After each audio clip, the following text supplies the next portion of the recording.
Vamos lá, nós vamos então dar sequência no nosso estudo da Revista Espírita, mês de maio de 1862, nós iniciamos o nosso trabalho com as Ezequias do Sr. Sanson, ou Sansão, né, aportuguesado.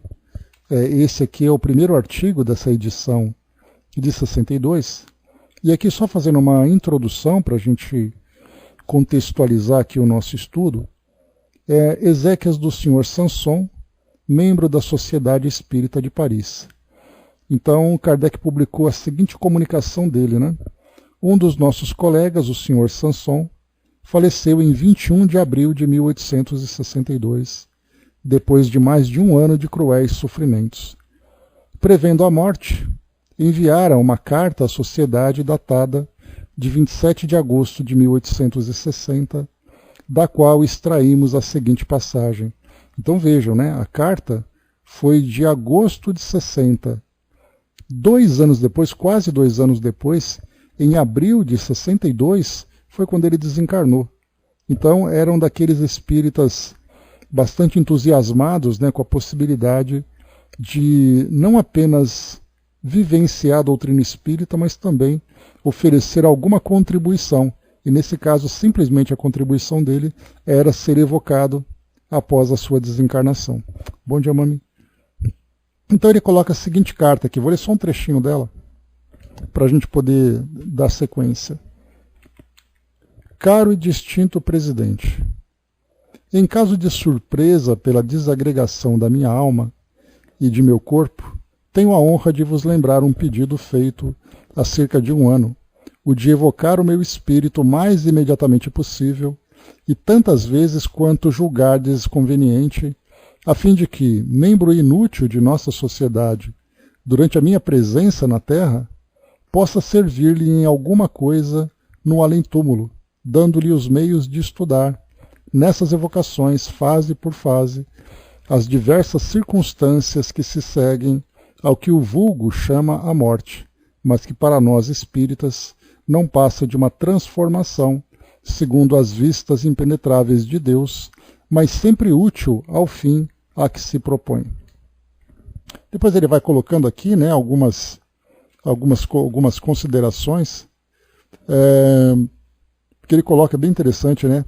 Além dessa autorização e pedido de me dar a honra dessa espécie de necropsia espiritual, que meu insignificante avanço como espírito talvez torne estéril, caso em que a vossa sabedoria, por certo, vos levará a não prosseguir os ensaios além de um certo número, ouso pedir-vos pessoalmente, bem como a todos os meus colegas, que supliquem ao Todo-Poderoso permitir aos espíritos bons que me assistam com os seus conselhos benevolentes, em particular a São Luís, nosso presidente espiritual, com vistas a me guiar na escolha e no momento de uma reencarnação, porque desde já isso me preocupa bastante. E depois aqui ele traz algumas ideias, né, algumas colocações, e Kardec faz a evocação então, e aqui nós temos, né, atendendo a solicitação dele, e foi colocado, né, sobre a condição dele como doente que ele estava e depois como desencarnado, né, então ele traz aqui algumas coisas interessantes. Na pergunta número 4, por exemplo, depois de quanto tempo recobrastes a lucidez? Ao cabo de 8 horas. Deus, eu vô-lo repito, me dera uma prova de sua bondade. Tinha-me julgado digno e eu jamais lhe serei suficientemente grato por isso. Então ele recobrou a lucidez 8 horas depois da sua morte. Aqui nós não sabemos quanto tempo, né, levou para chegar até o velório onde eles se encontravam, né? Já que a evocação foi feita, então talvez ali algumas horas a mais dessas 8 horas, né? Perguntando se ele tinha consciência de não mais pertencer ao mundo dos encarnados, a sensação que ele sentiu, se ele teve ali, né, a lucidez até o último instante, foi perguntado também, se ele teve percepção daquele momento em que ele exalava o último suspiro, né? Ontem mesmo nós estudamos, lá no final daquele item, sobre as homenagens aos mortos, os dias de finados e tudo mais. E era a questão 327. E nessa questão, Kardec pergunta aos espíritos se o espírito que desencarna comparece ao seu sepultamento, ao seu enterro. E aí a gente estudou algumas, tanto ali aquele texto que foi publicado lá no livro Cartas e Crônicas, né, de Humberto de Campos, que fala sobre a carta de um morto, como também ali aquele trechinho do livro Voltei, em que o irmão Jacó ele comenta sobre a visão dele sobre a necrópole. Então, aqui Kardec pergunta se ele tinha consciência desse último momento. Quando nós lemos ali o livro Voltei, quando nós estudamos esse livro, o espírito, o irmão Jacó, Frederico Figner, ele comenta passo a passo da sua desencarnação. Até mesmo sentindo aquele choque do desligamento do perispírito. Então ele manteve ali toda a lucidez, né? E essa pergunta número 8 aqui, ela vai muito ao encontro dessa ideia, desse tema, né? Tivestes consciência do momento em que o vosso corpo exalava o último suspiro? Que se passou convosco naquele momento? Que sensação experimentastes? Né? Então Kardec traz para nós aqui essa ideia. André coloca, né, só espíritos equilibrados e felizes conseguem essa claridade sobre sua morte, né? Com certeza. Então aqui ele responde o seguinte: a vida se parte e a vista, ou antes, a visão do espírito se extingue. Deparamo-nos com o vazio, com o desconhecido, e levados não sei por que sortilégio, nos encontramos no mundo onde tudo é alegria e grandeza. Não sentia mais, não me dava conta, e no entanto, uma felicidade inefável me enchia. Não mais sofria a opressão da dor. Então ele coloca, né? Interessante.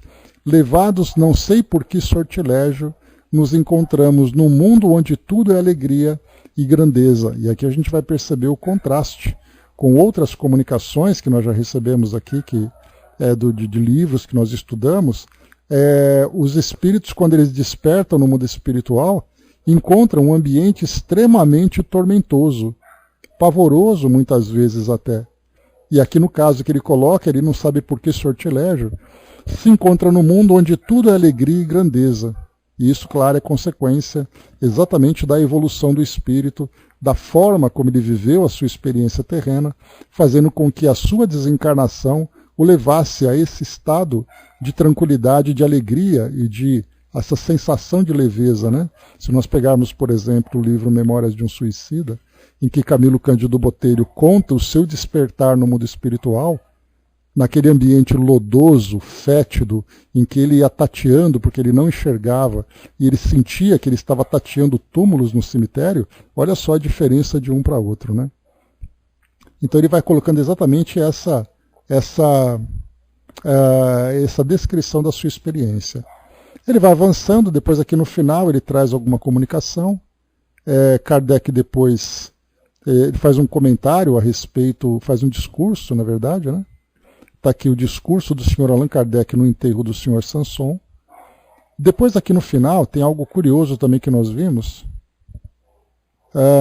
Avançando um pouco mais, Kardec, interessante que no discurso ele não deixa de trazer a contribuição doutrinária, né, a respeito sobre a realidade do mundo espiritual. Aí depois ele faz uma prece aqui no final.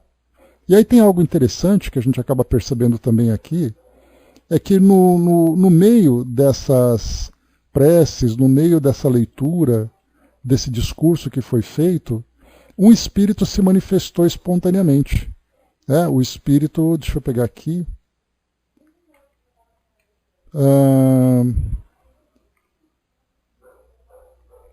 está aqui o senhor Lamer, deixa eu pegar aqui certinho.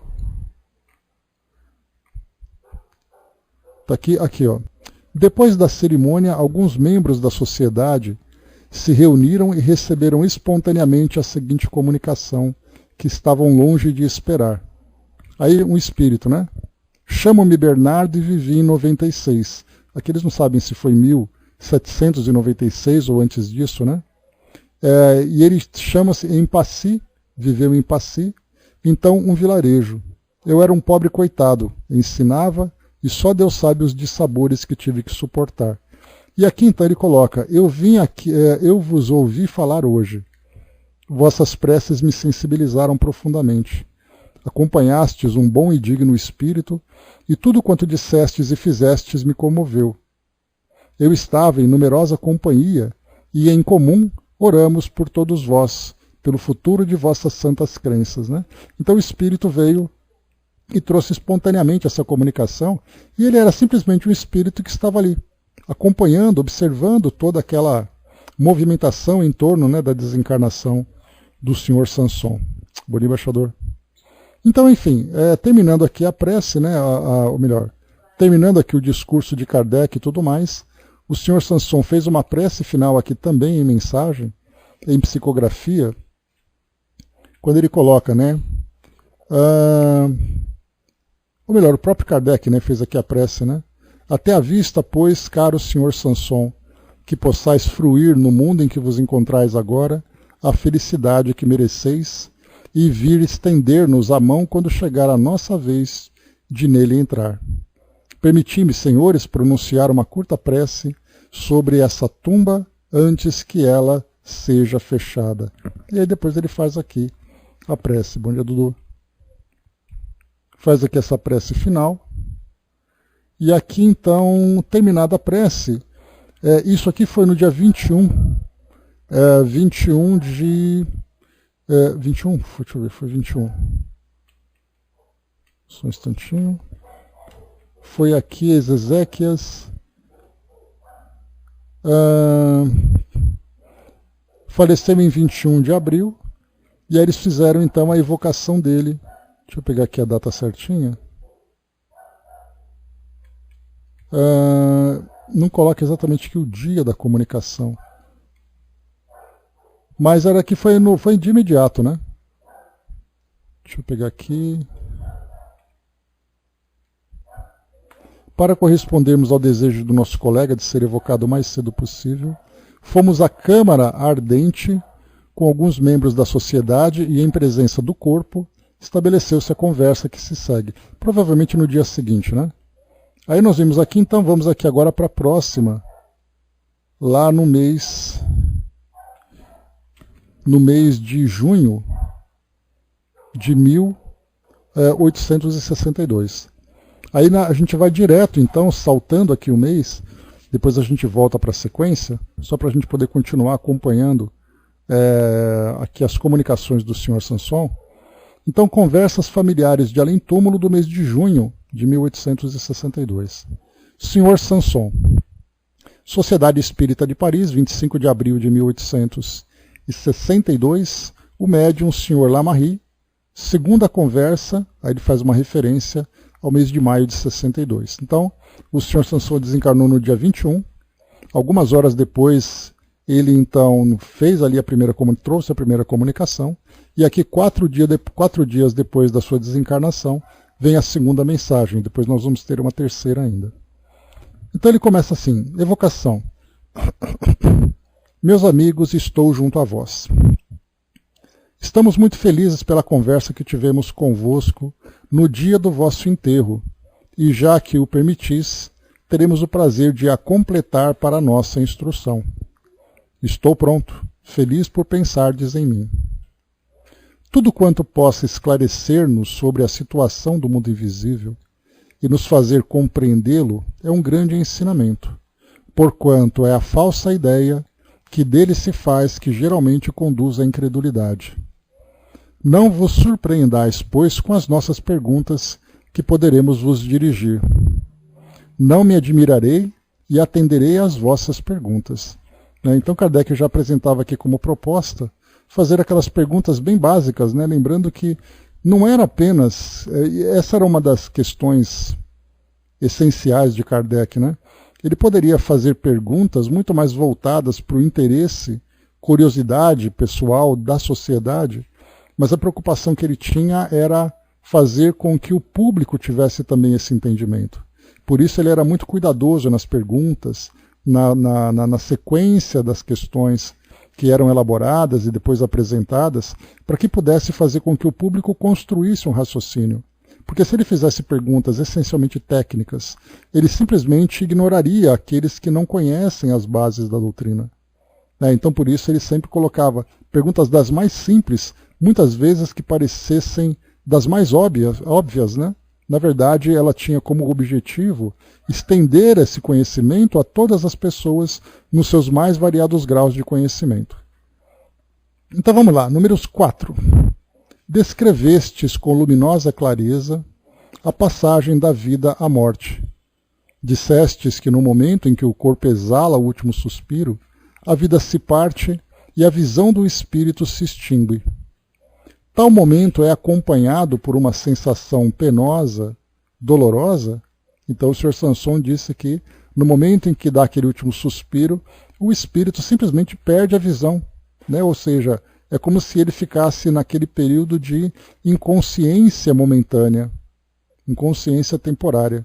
Mas Kardec então ele pergunta, né, que embora essa visão, a visão do espírito se extingua, há alguma dor? Há alguma sensação penosa? Sem dúvida, porque a vida é uma sucessão contínua de dores e a morte é o complemento de todas as dores. Daí uma ruptura violenta, como se o espírito fosse obrigado a fazer um esforço sobre-humano para escapar de seu envoltório. Tal esforço, absorvendo todo o nosso ser, leva-nos a perder a consciência daquilo em que nos tornaremos. Observação. Esse caso não é geral. A sensação pode dar-se com um certo esforço, mas prova a experiência que nem todos os espíritos têm consciência disso, pois muitos perdem completamente a consciência antes de expirar. As convulsões da agonia, as mais das vezes, são puramente físicas. O Sr. Sanson apresentou um fenômeno bastante raro, o de ser, por assim dizer, testemunha do seu último suspiro. Então, é aquilo que eu comentei com vocês, né, naquela experiência que eu tive da anestesia, né, de você tentar ficar acordado até aquele último minuto, até a anestesia vir e te arrebatar ali no momento do procedimento. Né? Então, no caso do Sr. Sanson, o espírito pode até resistir, mas ele passa ali a sentir algumas aflições também que vão acontecendo. Né?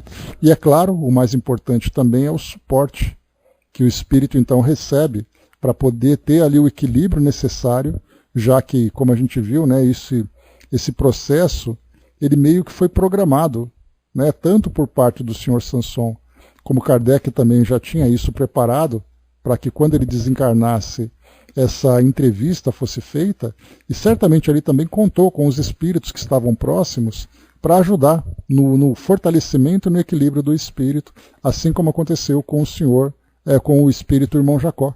Né, para que ele pudesse ser testemunha de cada detalhe do processo, aquela ajudinha fluídica, né, para manter ali o equilíbrio, era necessária e muito bem-vinda também. Então o Sr. Sanson apresentou um fenômeno bastante raro, o de ser, por assim dizer, testemunha de seu último suspiro. Né? Quanto mais leio e aprendo sobre essa passagem, mais penso em como será a minha, né? A nossa, né, Andréia? Então, continuemos, né? Continuemos semeando que vai dar tudo certo no final. Bom dia, Didima. Sabeis se há espíritos para os quais este momento é mais doloroso? É mais penoso, por exemplo, para o materialista, para quem pensa que tudo acaba para si nesse momento? Isso é certo, porque o espírito preparado já esqueceu o sofrimento, ou melhor, já se acostumou a ele. A quietude com a qual vê a morte o impede de sofrer duplamente, visto saber o que o espera. O sofrimento moral é mais forte e a sua ausência no instante da morte é o grande alívio. Aquele que não crê assemelha-se a um condenado à pena capital, cujo pensamento vê o cutelo e o desconhecido, aqui em destaque. Há semelhança entre essa morte e a do ateu. Né? Então aqui ele vai falar para nós que a angústia, a expectativa, né, fazendo ali uma comparação, aproveitando aquele exemplo que eu trouxe, imagina aquele paciente, né, como já aconteceu, eu me recordo, né, com a experiência de ter trabalhado em hospital, em especial também, né, trabalhado em centro cirúrgico, nem sempre os pacientes que chegavam para poder para passar por um procedimento, né, para se submeter a uma cirurgia, esse paciente chegava com tranquilidade. Então havia o trabalho, né, tanto da equipe de enfermagem, como também da equipe médica, de acalmar esse paciente para que ele pudesse ali fazer uma cirurgia tranquila. Mas alguns pacientes chegavam ali vivendo uma grande aflição. O pavor que tinha, né, com a ideia de hospital, com a ideia de cirurgia, aquele medo que tinha, né, daquela cultura popular que dizia que ele toma uma anestesia e depois não acorda mais. Então, tinha paciente que chegava ali com um santinho na mão e queria ficar segurando esse santinho durante a cirurgia, nesse caso era uma demonstração de fé.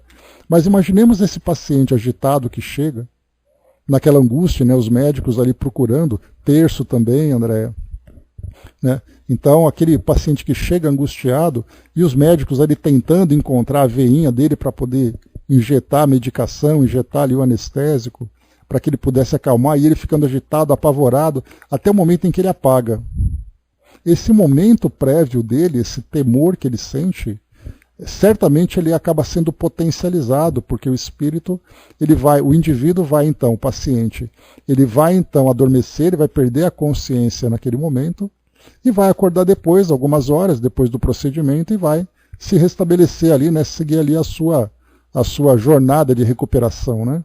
Mas esse momento prévio da cirurgia, o pavor que ele sente de ver ali os médicos do lado, vendo agulhas, vendo preparação daí da mesa cirúrgica, aquele holofote em cima dele, aqueles panos cobrindo. Imagina um paciente que tem esse medo, que tem esse temor, vivenciar isso tudo. Né? Tem um amigo que ele tem pavor de exames. E só de ele entrar num tomógrafo, né, de você entrar naquele pequeno túnel para fazer uma tomografia, ele fica extremamente agitado. Só para fazer uma tomografia. Então tudo para ele acaba sendo potencializado por esse medo.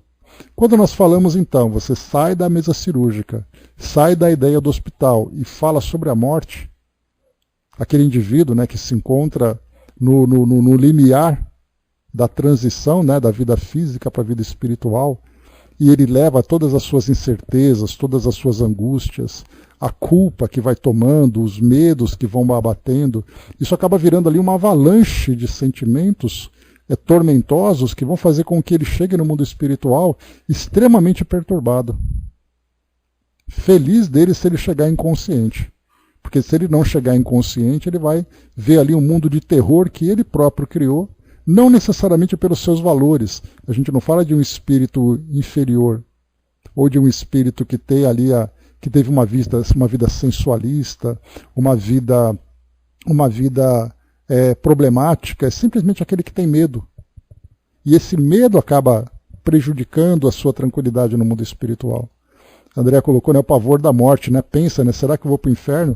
Vai saber o que se passa na mente dele, né, André? Mas o medo, ele é tão intenso que o indivíduo não consegue nem organizar suas ideias para encontrar qual é a lógica disso, né?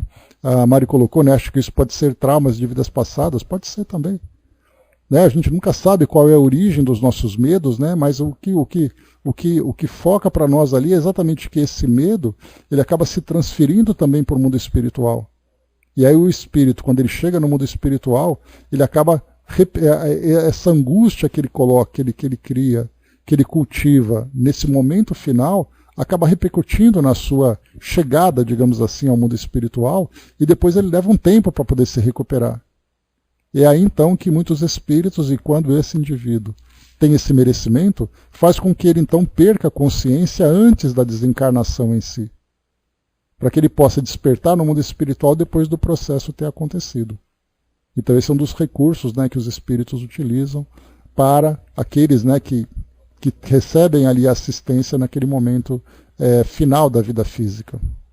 Então aqui o que foi colocado, né, como é colocado aqui pelo Espírito Sanson, aquele que não crê assemelha-se a um condenado à pena capital, cujo pensamento vê o cutelo e o desconhecido. Aqui ele fala da pena capital, que seria a execução, né? Ali a decapitação, como acontecia na França naquele período. Então aquele indivíduo que se entrega, né, fala assim, como naquela passagem do Evangelho, né, que Jesus coloca, né, Pai, em tuas mãos entrego o meu espírito, né? Então, enquanto que esse que não tem essa crença na realidade da vida no mundo espiritual, a vida dele vai se aproximando cada vez mais da guilhotina, cada vez mais daquele machado que vai decapitá-lo. E ali então vem o seu grande tormento. E depois, o que será que vai acontecer? Né? Questão 6, vamos lá. André colocou: quando viajo de avião ou faço uma cirurgia, faço uma prece e entrego a Deus o resultado, né? Muito bom, e a pressão arterial fica ótima, né? O Chico que o diga, né? Naquela viagem do avião, né?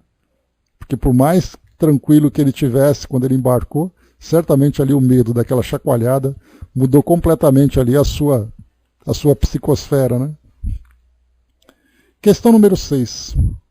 Haverá materialistas bastante endurecidos para crerem seriamente que nesse momento supremo serão mergulhados no nada? Sem dúvida. Até a última hora alguns creem no nada. Mas no momento da separação, o espírito passa por profundas reflexões. A dúvida o subjuga e o tortura, porque a si mesmo pergunta em que se tornará. Quer agarrar-se a alguma coisa, mas não consegue. A separação não se pode dar sem essa impressão. Então aquele que é materialista passa, né, por todas essas angústias da dúvida, causadas ali pela forma como ele viveu, né? Uma me colocou, né? Engraçada a reação de Emmanuel. Pois é. Kardec tem uma observação. Em outra circunstância, um espírito nos deu a seguinte descrição do fim de um incrédulo. Então aqui, né, como o incrédulo, como o ateu, vivenciou esses últimos momentos, né? Então, a seguinte descrição. Nos últimos instantes, o incrédulo endurecido experimenta as angústias desses pesadelos terríveis, nos quais se vê à borda de precipícios prestes a cair no abismo. Faz inúteis esforços para fugir, mas não pode andar. Quer agarrar-se a qualquer coisa, prender-se a um ponto de apoio e se sente escorregando. Quer chamar alguém, mas não é capaz de articular o menor som. Então o moribundo se contorce, crispa as mãos e solta gritos abafados, sinais indiscutíveis do pesadelo em que é vítima. No pesadelo ordinário, o despertar vos tira da inquietude e vos sentir felizes ao reconhecer que apenas sonhastes, enquanto o pesadelo da morte muitas vezes se prolonga por muito tempo, até anos, após o traspasse, mas o que torna a sensação ainda mais penosa para o espírito são as trevas em que algumas vezes se sente mergulhado. Chegamos mesmo a observar vários casos semelhantes, o que vem provar que essa descrição não é exagerada.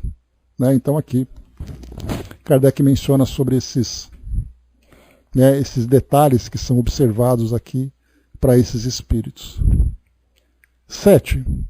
Dissestes que no momento da morte nada víeis, mas que pressentíeis. Compreende-se que não víeis corporalmente, mas antes que a vida fosse extinta, já entrevíeis a claridade do mundo dos espíritos? Foi o que disse antes. O instante da morte dá clarividência ao espírito. Os olhos não veem mais, mas o espírito, que possui uma visão bem mais profunda, descobre instantaneamente um mundo desconhecido, e a verdade lhe parece de súbito, dando-lhe, ainda que momentaneamente, ou uma alegria profunda, ou uma pena inexprimível, conforme o estado de sua consciência e a lembrança de sua vida passada. Kardec coloca a observação. Trata-se do instante que precede aquele que o espírito perde a consciência, o que explica o emprego da palavra momentaneamente, porque as mesmas impressões, agradáveis ou penosas, continuam ao despertar. 8. Podeis dizer-nos o que vos surpreendeu e o que vistes no momento em que os vossos olhos se abriram à luz? Se possível, descrevei o aspecto das coisas que vos ofereceram. Então a gente vai lembrar de irmão Jacó, que ele tinha aquela visão meio turva, que ele tinha aquela nuvem, como se fosse aquela nuvem que fosse se dissipando, e aí ele via pessoas próximas e ele percebeu que a filha dele estava ali junto, e depois o Dr. Bezerra chegou também. Então ele tinha aquela visão meio indefinível, né? Ou até mesmo indescritível, né? Pela sua condição de perturbação momentânea, né? Porque o espírito sofre essa desorientação que é inevitável, né? O choque da transição de uma dimensão para outra provoca nele, né, esse abalo. Só que esse abalo ele pode ser um abalo momentâneo ou pode ser um abalo prolongado, dependendo da condição evolutiva do indivíduo. Então Kardec pergunta, né, se possível, descrevei o aspecto das coisas que vos ofereceram. Quando pude voltar a mim e ver o que havia diante dos meus olhos, estava como que deslumbrado e não me dava muita conta, pois a lucidez não retorna instantaneamente. Mas Deus, que me testemunhou profundamente a sua bondade, permitiu-me que recuperasse as faculdades. Vi-me cercado por numerosos e fiéis amigos. Todos os espíritos protetores que nos vêm assistir me rodeavam e sorriam. Animava-os uma felicidade sem igual, e eu mesmo, forte e bem disposto, podia sem esforço transportar-me no espaço. O que vi não tem nome na linguagem humana, né? E até seria uma pretensão nossa achar alguma coisa que se comparasse a essa beleza que os espíritos felizes encontram no mundo espiritual. Aliás, segue aqui o Sr. Sanson, virei falar mais amplamente de todas as minhas felicidades, sem ultrapassar, no entanto, o limite exigido por Deus. Olha só aqui a descrição dos espíritos, né? Que nem tudo pode ser revelado para nós ainda. Ainda mais naquela época em que a doutrina começava a formar as suas bases, né? Sabei que a felicidade, tal qual a entendeis, é uma ficção. Vivei sabiamente, santamente, no espírito de caridade e de amor, e sereis preparados para as impressões que os vossos maiores poetas não poderiam descrever. Kardec observação. Sem dúvida, os contos de fadas estão cheios de coisas absurdas, mas não corresponderiam, em alguns pontos, ao quadro de que se passa no mundo dos espíritos. A descrição do Sr. Sanson não se parece com a do homem que, adormecido numa pobre e obscura cabana, despertasse num esplêndido palácio em meio a uma corte brilhante? Depois aqui então, saindo do dia 25 de abril de 1862, vem a terceira conversa no dia 2 de maio, uma semana depois. Aqui já uma nota de rodapé, tem aqui uma nota explicativa sobre o que ele vai descrever. Então, sob que aspecto se vos apresentaram os espíritos? Sob a forma humana? Sim, meu caro amigo, os espíritos nos haviam ensinado na Terra que conservavam no outro mundo a forma transitória que haviam tido no vosso, e é verdade. Mas que diferença entre a máquina disforme, que se arrasta penosamente com seu cortejo de provas, e a maravilhosa fluidez do corpo dos espíritos. A feiura não existe mais, porque os traços perderam a dureza de expressão que forma o caráter distinto da raça humana. Deus beatificou todos esses corpos graciosos, que se movem com toda a elegância da forma. A linguagem, para vós, tem entonações intraduzíveis, e o olhar tem a profundeza de uma estrela. Procurai pelo pensamento ver o que Deus pode fazer na sua onipotência. Ele, o arquiteto dos arquitetos, e terei feito uma pálida ideia da forma dos espíritos. Né? Então aqui a gente já ouve também, naquelas descrições de reencontros no mundo espiritual, quando eles relatam para nós que encontraram familiares que haviam desencarnado, e esses familiares traziam aquela aparência leve, suave, rejuvenescida, né? Não a rejuvenescida de ele ter desencarnado com uma idade avançada e ele aparecer como um adolescente. Ele se mostra com a mesma maturidade que ele tinha, porém todos aqueles traços do sofrimento que o corpo físico proporciona pelo seu desgaste, pela sua dureza e tudo mais, isso tudo desaparece. Então, quando coloca para nós aqui, né, que Deus beatificou todos esses corpos graciosos que se movem com toda a alegria, toda a elegância da forma.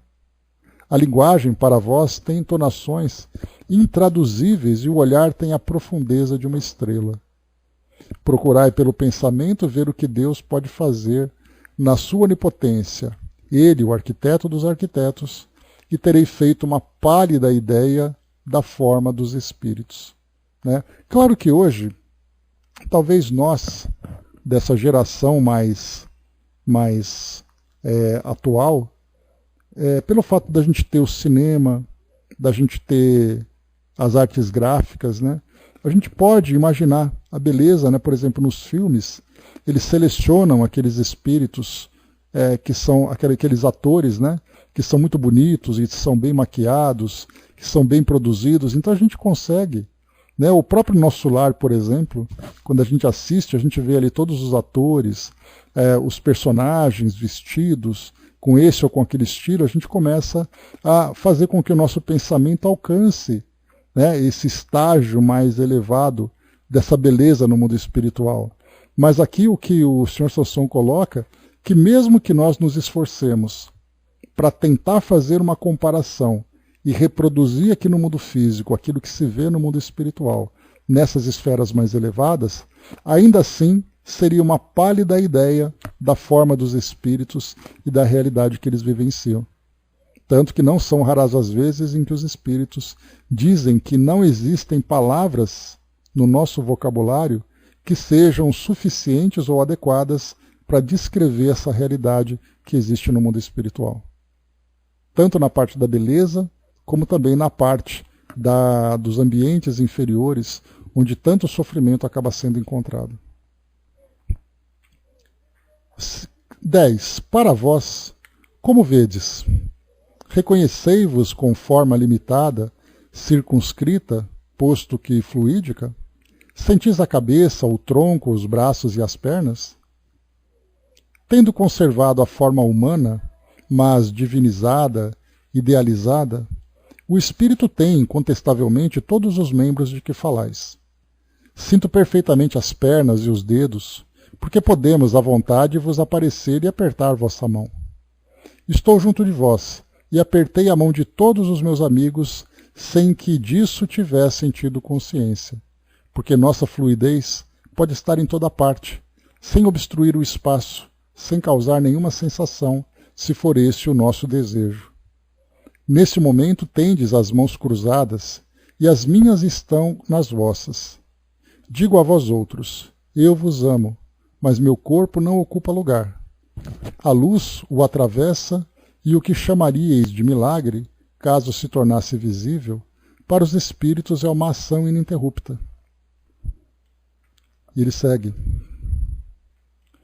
A visão dos espíritos não tem relação com a visão humana, assim como o corpo não tem semelhança real, porque tudo mudou no conjunto e no fundo. Repito que o espírito tem uma perspicácia divina que a tudo se estende, visto poder adivinhar até mesmo os vossos pensamentos. Assim pode tomar conveniente a forma que melhor o recorde às vossas lembranças. Mas, na verdade, o espírito superior que terminou suas provas prefere a forma que o conduziu a Deus. Então, quer dizer, prefere a forma que o conduziu a Deus significa que a aparência que ele tinha quando encarnado. Então, a sua saúde mental, vamos usar essa expressão, que eu acho que ela é bastante interessante para nós, a saúde mental que o espírito equilibrado, o espírito feliz cultiva, vai naturalmente refletir sobre o seu corpo perispiritual. A harmonia, a serenidade, a lucidez, o equilíbrio, tudo isso reflete no seu corpo perispiritual. E essa mesma harmonia que ele produz e irradia da sua mente acaba afetando também toda a sua estrutura fluídica. Da mesma forma que aquele espírito ainda perturbado, ainda com a mente desequilibrada, com com ideias e tendências negativas, certamente isso também reflete sobre o seu corpo perispiritual. E aí então nós vamos observar que os espíritos então que se mostram ainda inferiores são exatamente aqueles espíritos que trazem, né, no seu corpo físico o registro daquilo que ele produz mentalmente. A desarmonia, né, muitas vezes o espírito se mostra sujo, maltrapilho, mostra-se doente fisicamente, entre aspas, exatamente porque aquilo é um reflexo da sua mente. Enquanto que essa beleza é o reflexo daquilo que ele próprio cultiva. Então o espírito chega no mundo espiritual, se apresenta com a mesma aparência que ele tinha, porém com todas essas transformações da harmonia que ele mesmo produz. Até porque a beleza, quando nós falamos em beleza no mundo espiritual, ela tem um padrão diferente da beleza que nós temos aqui no mundo físico. A nossa beleza, a beleza física, eu falo, geralmente ela está muito associada à sensualidade. Então nós vamos encontrar, por exemplo, aquela pessoa que é bela, que tem um corpo físico atraente, que tem um corpo esbelto, aquele corpo que atrai nas nossas sensações, né?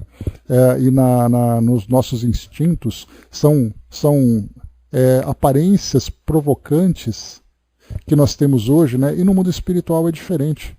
Nós vamos encontrar espíritos que se mostram com idades de maturidade, mas essa idade de maturidade, ela não necessariamente ofusca, ou melhor, ela não ofusca aquilo que o espírito traz em termos de beleza interior. Então, enquanto nós ficamos procurando aqui um concurso de beleza para ver quem é mais bonito do que o outro, em termos de aparência física, no mundo espiritual essa beleza é irradiada pelos seus valores. Então o espírito que desencarna na altura das suas idades aqui no mundo físico, ele chega no mundo espiritual mantendo essas mesmas características. Porém ali toda a harmonia, toda a beleza começa a se refletir exatamente por aquilo que ele produziu, que ele cultivou durante a sua vida física, né? Pois é, ele tem aquela carinha fofa mesmo, né, André? Então é isso que nós vamos encontrar. Madre Teresa, por exemplo, né, se a gente pensar Madre Teresa desencarnada, dá a impressão de que aquela senhora idosa que desencarnou vai aparecer uma mocinha adolescente. E na verdade não, ela vai continuar com a aparência de maturidade, de experiência, porém a beleza do rejuvenescimento, da beleza do seu corpo fluídico é o que vai irradiar. Né? Porque do contrário, se fosse assim, chegava no mundo espiritual, todo mundo vira adolescente. Né? Porque o que vale ali é a beleza física da juventude, e na verdade não é essa beleza que interessa no mundo espiritual. E isso para nós é algo desafiador, para a nossa compreensão, para o nosso raciocínio. A Mami colocou, né, talvez um dia só seja necessária a manifestação da energia, e não necessariamente de uma forma física sobre algum aspecto. Na verdade não é seja necessária, talvez não seja necessária. Na verdade os espíritos, quando eles atingem um padrão de evolução, a aparência física, porque eles estão vinculados aqui ao nosso mundo material. Então, essa aparência física que nós demonstramos é o reflexo daquilo que nós temos na relação com o nosso mundo. Agora, podemos imaginar dos espíritos puros, em que a aparência não tem qualquer tipo de necessidade, essa forma, essa manifestação de energia, certamente é uma realidade, porém nós não conseguimos nem imaginar o que isso significa. Como eu coloquei para vocês hoje, com a influência da mídia, dos filmes, do cinema, nós temos os efeitos especiais que mostram aqueles espíritos envoltos numa chama, envoltos ali numa concentração de energia que tem um formato, tem uma aparência disforme, porém a beleza das cores, etc, etc, quer dizer, tudo isso aí é coisa da nossa imaginação. Porque não é possível para nós vislumbrarmos essa realidade, inclusive os próprios espíritos têm dificuldade de descrever isso para nós. Como eles se manifestam nessas esferas superiores? Será que é aquele rosto que aparece no meio das nuvens? Será que é aquela chama disforme que simplesmente mostra uma energia? Vai saber. Então, por isso, essa aparência que nós trazemos, ela está relacionada ainda com a influência do fato de nós sermos espíritos errantes, vinculados ainda ao mundo de provas e expiações.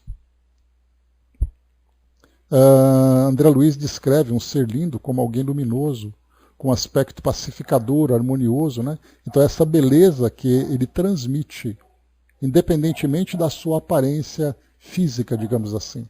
Bom dia, professor. A Angelina colocou, né, exemplo, né, a irmã Marta, né? Uma beleza simples, né? Pois é. Então, mais uma vez, não é essa beleza que nós pensamos no mundo físico, é uma beleza espiritual. Porque dá a impressão, diante dos preconceitos que nós temos no mundo, né? Aquela pessoa que é negra, aquela pessoa que é baixa, aquela pessoa que tem uma característica obesa, aquela pessoa que tem essa ou aquela aparência, que para o nosso mundo não atende aos padrões de beleza, para o mundo espiritual isso é absolutamente insignificante. Porque o espírito é aquilo que ele se tornou em termos de valores, de sentimentos, de conhecimento.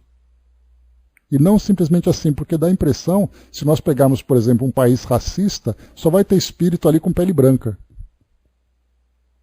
Mas, na verdade, isso faz parte dos nossos preconceitos aqui do mundo físico. E é difícil para nós imaginarmos, é quase que utópico, pensarmos no mundo espiritual sem qualquer tipo de conflito em termos de aparências, raças, etc, etc. Muito bem, vamos lá, seguindo. Questão 11. Os espíritos não têm sexo. Entretanto, como há poucos dias éreis homem, no vosso novo estado tendes de preferência a natureza masculina que a feminina? Dá-se o mesmo com o espírito que tivesse deixado o corpo há muito tempo? Olha que pergunta interessante, né? Quer dizer, o Kardec pergunta se o psiquismo do espírito que desencarna mantém o gênero que ele tinha quando encarnado. E essa pergunta aqui, ela traz para nós uma série de ideias para desenvolvermos. No caso, por exemplo, do indivíduo que vivencia, né, no seu gênero a homossexualidade, a transexualidade, como isso reflete no espírito. Né? Mas vamos lá então.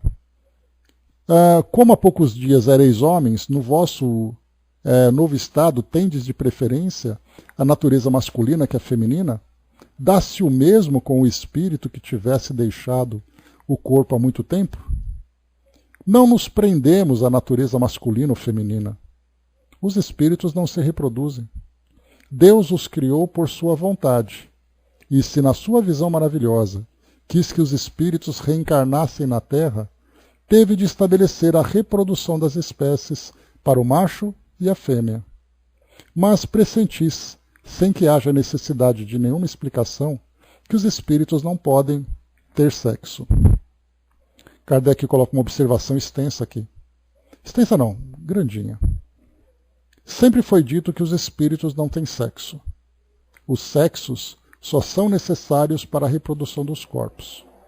Como os espíritos não se reproduzem, o sexo seria inútil para eles. Nossa pergunta não visava constatar o fato, mas por causa da morte muito recente do Sr. Sanson, queríamos saber se lhe restava uma impressão do seu estado terreno. Os espíritos depurados se dão conta perfeitamente de sua natureza, mas entre os espíritos inferiores, não desmaterializados, muitos ainda se julgam como eram na Terra, conservando as mesmas paixões e os mesmos desejos. Estes ainda se creem homens ou mulheres, e por isso alguns disseram que os espíritos têm sexo. É assim que certas contradições provém do estado mais ou menos adiantado dos espíritos que se comunicam. O erro não é dos espíritos, mas daqueles que os interrogam, e não se dão ao trabalho de aprofundar a questão. Então aqui mais uma vez, né, a gente tem aqui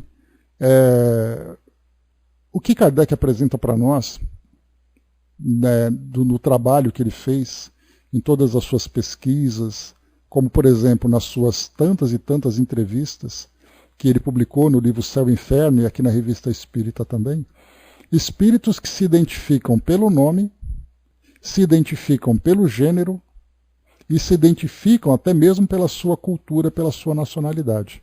Nós mesmos já tivemos experiências aqui no nosso grupo, das comunicações que nós recebemos, de espíritos que estavam no Brasil, espíritos que vieram de outros países. Quer dizer, mantém isso tudo. E quando Kardec coloca que são espíritos, os espíritos, mas entre os espíritos inferiores, não desmaterializados, muitos ainda se julgam como eram na Terra. Quando ele fala para nós aqui que espíritos inferiores não desmaterializados, não entendamos essas expressões como sendo ali espíritos que são inferiores, perturbados, malvados, viciosos. Todos nós estamos nessa mesma condição. Como eu falo para vocês, né, nós vamos chegar no mundo espiritual e vamos continuar ali mantendo, né, os cariocas falando chiado, os paulistas gostando de pastel e aquela coisa toda, né, torcendo para o Corinthians e coisa e tal. Quer dizer, são preferências que a gente pode entender que são preferências que elas não são prejudiciais para o espírito, mas conforme ele vai valorizando muito mais a sua vida no mundo espiritual, essas pequenas paixões inocentes aqui do mundo físico vão ficando esquecidas. A gente lembra, por exemplo, aquela entrevista que o Cartola, né, concedeu ao Jô Soares através do Irineu Gasparetto, naquele Jô Soares 11:30, que eu sempre comento com vocês. Na entrevista, então, o Jô perguntou para ele: e aí, Cartola, saudade da Mangueira? E ele falava: a Mangueira é imorredora. Saudade da Mangueira, saudade da Dona Zica. Quer dizer que Cartola era um espírito inferior porque mantinha essas preferências? Pois é, Angelina, né? Os nordestinos falando, cantando. Então, quer dizer, a gente percebe que quando ele fala espíritos não desmaterializados, essa é uma característica de todos nós. Porque no mundo espiritual sempre há um grau de materialidade no nosso modo de entender, pelo fato de nós estarmos no mundo espiritual, porém muito vinculados ao mundo físico. A nossa vida no mundo espiritual, nessa condição errante, ela tem uma dependência direta com a vida aqui no mundo físico. Por quê? Porque nós vamos reencarnar. Não dá para você fazer de conta que você não vai ter ali os interesses no mundo físico, onde você vai reencarnar, em que gênero você vai reencarnar.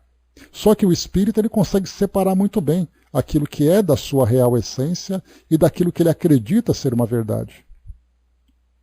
Então, quando nós falamos aqui, nessa pergunta, que traz para nós então aqui, você se vê ainda como homem ou como mulher? Nós vamos manter o nosso psiquismo.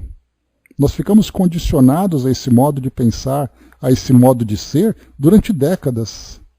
Não dá para o espírito chegar no mundo espiritual e simplesmente se desvincular da realidade terrena que ele viveu durante tanto tempo. Até porque, mais uma vez, a relação entre o mundo espiritual e o mundo físico no nosso planeta tem uma relação muito estreita, uma relação muito íntima. Então nós mantemos ainda os nossos nomes, mantemos ainda os nossos interesses e gradualmente nós vamos ali nos distanciando. E é bem interessante, porque quando o espírito já está, no caso, por exemplo, que nós vimos, né, do espírito do Camilo, que ele dizia, né, que ele ficaria no mundo espiritual por 50 anos. Depois de você chegar naqueles 50 anos, antes da próxima reencarnação, quando você já conseguiu, entre aspas, se desintoxicar de todas as coisas do mundo, você volta para o mundo físico. E começa tudo de novo. Então a gente vê que é gradualmente, conforme o espírito vai, digamos assim, se promovendo espiritualmente, ele vai se desvinculando da materialidade, das culturas do mundo material e vai se tornando de fato um cidadão do universo como espírito que é.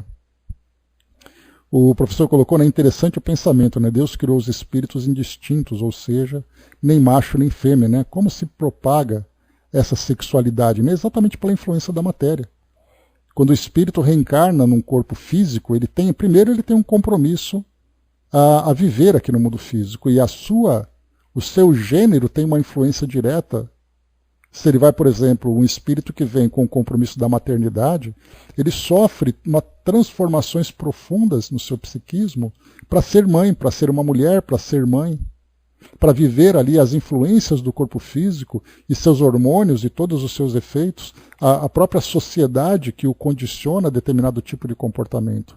E no caso daquele que vem no sexo masculino, ele também tem todas as influências orgânicas, sociais, culturais, que vão moldar a sua personalidade. Então, enquanto nós estamos reencarnando continuamente, ora num sexo, ora no outro, ou melhor, ora num gênero, ora no outro, nós vamos ali vivendo as experiências que são compatíveis. E aí, entre um e outro, nós temos aqueles que muitas vezes trazem alguns conflitos de personalidade para o espírito, pelo fato dele trazer ali uma personalidade muito mais enraizada num determinado gênero do que em outro, ele é extremamente polêmico para falarmos, né, sobre o que exatamente nós entendemos como conflito. Como nós podemos entender essas, entre aspas, divergências dentro daquilo que nós consideramos como padrão a partir da visão espiritual. Então esse tema ainda tem muita coisa para discutir, para se falar, porque nós temos pouco conhecimento sobre isso.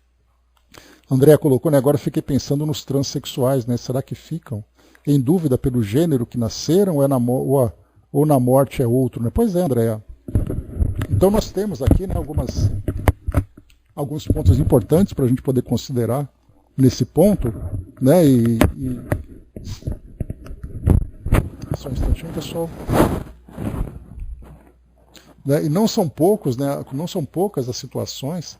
Nós inclusive já tivemos, né, comunicação, amigos que viveram a experiência da homossexualidade no mundo físico, e no mundo espiritual eles mostravam ali uma plena harmonia consigo mesmos, que viviam fora dos preconceitos do nosso mundo material. Né? Pois é, um assunto novo para nós agora. A nossa sociedade agora está começando a lidar com esses temas, né, falando sobre transição da transexualidade, cirurgias, hoje uma aceitação muito do indivíduo que opta por um determinado tipo de gênero, e espiritualmente como isso acontece. Então não adianta a gente querer especular, porque ainda é um tema muito novo e temos pouquíssimas informações sobre isso para poder debater. E aqui no final, então, deixa eu pegar aqui no final. Deixa eu só ver aqui quanto que falta. Rapidinho, então, falta pouco, vamos lá. Entre os espíritos aqui presentes, vedes São Luís, o nosso presidente espiritual? Está sempre ao vosso lado, e quando se ausenta, deixa sempre um espírito superior que o substitui. Vedes outros espíritos? Perdão, o Espírito de Verdade, Santo Agostinho, Lamennais, Sonnet, São Paulo, Luís e outros amigos que evocais estão sempre nas vossas sessões. Que aspecto vos apresenta a sessão? Com a vossa nova visão, ela se vos apresenta como havíeis em vida? As pessoas têm a mesma aparência? É tudo tão claro e tão nítido? Interessante essa pergunta dele, né?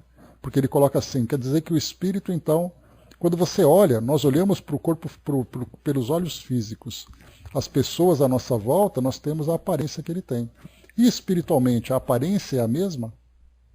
Ele responde, muito mais claro, porque posso ler o pensamento de todos, e me sinto muito feliz pela agradável impressão deixada, pela boa vontade de todos os espíritos reunidos.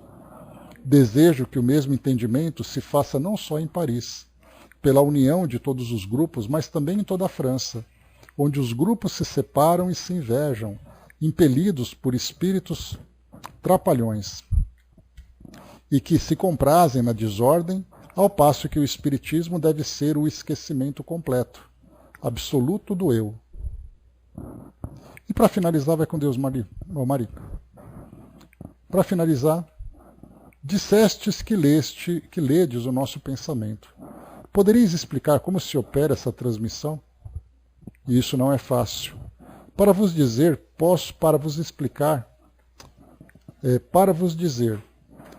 explicar esse prodígio singular da visão dos espíritos, seria necessário vos abrir todo um arsenal de agentes novos, e seríeis tão sábios quanto nós, o que não é possível, porque vossas faculdades são limitadas pela matéria.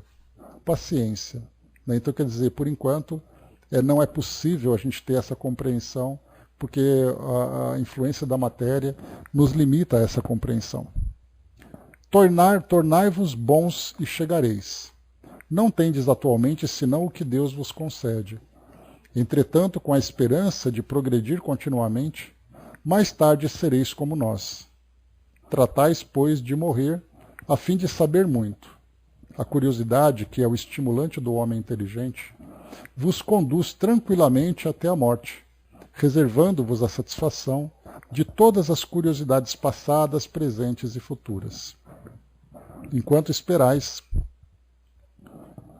eu vos direi, respondendo bem ou mal à vossa pergunta. O ar que vos envolve, impalpável para nós, impalpável como nós, leva ao caráter do vosso pensamento. O sopro que exalais é, por assim dizer, a página escrita dos vossos pensamentos. Elas são lidas e comentadas pelos espíritos que se vos acotovelam incessantemente. Eles são os mensageiros de uma telegrafia divina, a qual nada escapa.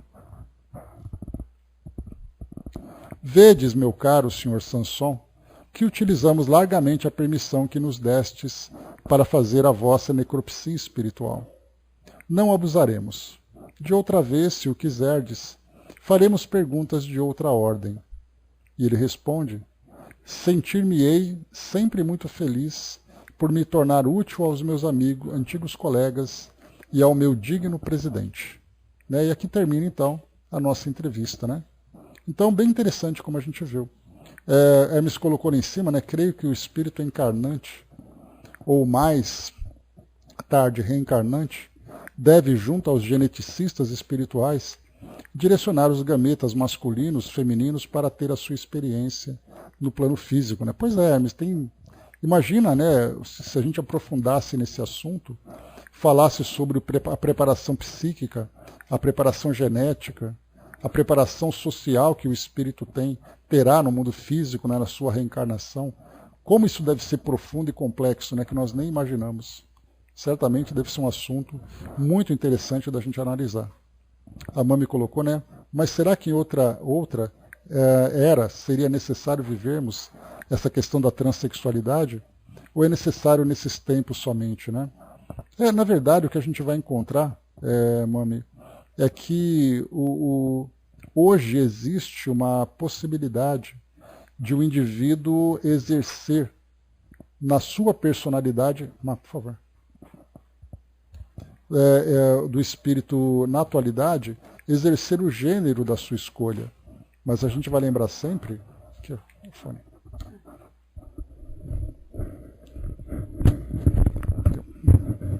Então, assim, no passado também existia, né? A gente lembra que a homossexualidade é uma experiência que os espíritos vivenciam desde os tempos mais antigos.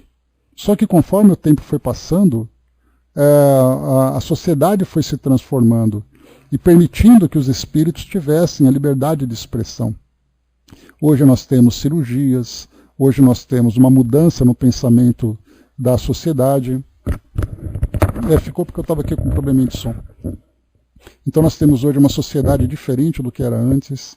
Então, quer dizer, vai com Deus, Dudu.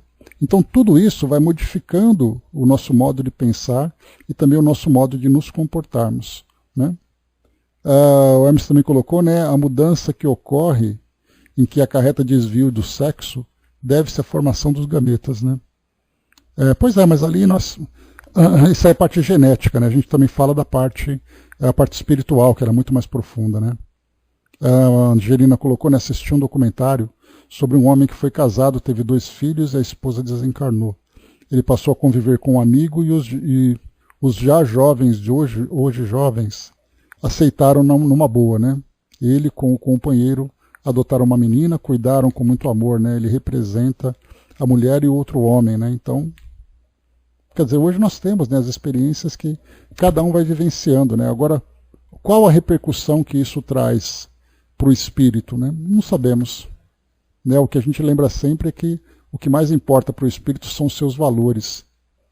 Quer dizer, o que importa é como ele vive, né? E não o gênero como que ele opta, né? Porque isso é algo que diz respeito a ele apenas, né? Mas é isso, meus amigos. André colocou também, né? A igreja na Idade Média teve grande influência nesse preconceito, sim.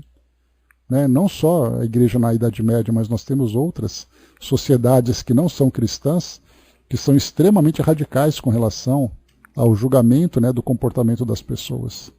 Mas enfim, é isso, meus amigos. Fechando por aqui, então, o nosso estudo de hoje. E voltaremos, então, no nosso próximo encontro para o mês de maio, lá nas conversas familiares de Além Túmulo, tá? Nós vamos ali estudar o espírito, é o senhor, deixa eu pegar aqui rapidamente,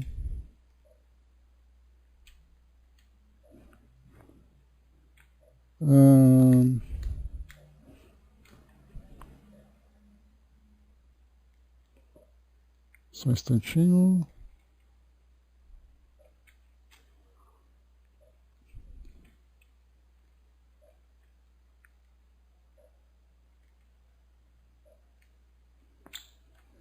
Tá aqui, só pegar aqui, pessoal, só um instantinho. Tá aqui, ó.